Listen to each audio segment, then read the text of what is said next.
Hi, welcome to A2ZKnowledge.com. So today we are going to discuss how to get the values from the HTML pages in Python through Flask framework. So I have already made some videos in Flask, like how to set up a Flask framework for deploying web application in Python. So you can get all those videos in the playlist link which I specified in the description box of this video.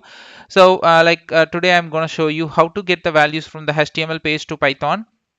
So that is what we are going to see. For example, if you have a text box in HTML page, and when user enters some values in the text box, how that you will capture the data which they have entered in the text box when they click the button, how you will capture that to your Python for performing the logic. So that is what we are going to discuss. So for this, you need to install the Flask framework plugin in your PyCharm. If you are using PyCharm, then you can go for settings and then project interpreter.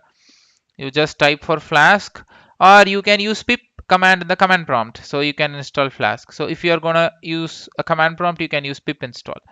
And very important thing is you have to create all your HTML pages under the directory templates. If you create outside the directory templates, then your Flask framework can't able to recognize the HTML file even though you have given the full path. Okay, so for example, if you see here, I'm given the path here, so the file name here, so it has to be template. So don't do any spelling mistake, just it has to be same thing, templates, and then you have to create all your HTML file, then you specify the file name. The Flask framework can able to recognize automatically. Okay, so now I'm going to import all the needed packages, sub packages of Flask, which is request render template, and I'm creating an instance for my Flask class. Then I'm creating in my URL routing pattern, and here is the method myForm, and which returns render pattern is the syntax which helps us to read the content from the HTML pages.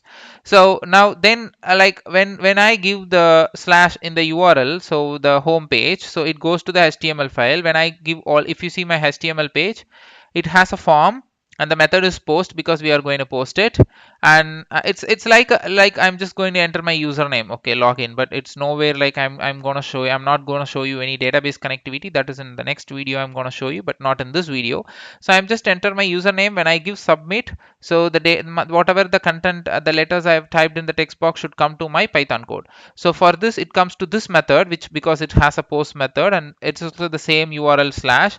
And here, if you see, this is the very important line, text equal to request.form is the important method which retrieves the function data from your HTML file, because we give HTML file name here, and the text box whatever I have named, the name what I have given for the text box is u.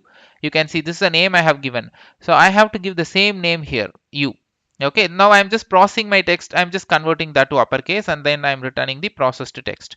So I'm creating a main method, and then app.run will deploy the application in the Flask, and this will run in the local host, that is 127.0.1 in 5000 as a port number. So now I just log into this port number, and it says login and enter something. So I give Gautam small case, submit, has been converted to uppercase. So how to fetch the data from the text box to your Python code, that is what I have explained to you. So the video, the agenda of the video has been completed. So along with this code, we can add a database connectivity. You just wait for my next video, which I'm going to upload soon. So where you can see the login screen by validating the data in the database, whatever I'm going to use is MySQL, obviously. So thanks for watching A2ZKnowledge.com. Stay in touch with us. We provide videos in two languages, English and Tamil, not only Python. We provide many tech videos other than Python as well. So to get all the complete Python playlist link, like Python chatbot, Python data science, normal Python videos, and web application Python videos, I have categorized all the playlist link in the description box, where you can get all the complete videos if you click the respective playlist link. So thanks for watching A2ZKnowledge.com. Subscribe my channel and forward this to your friends and colleagues. Thanks for watching.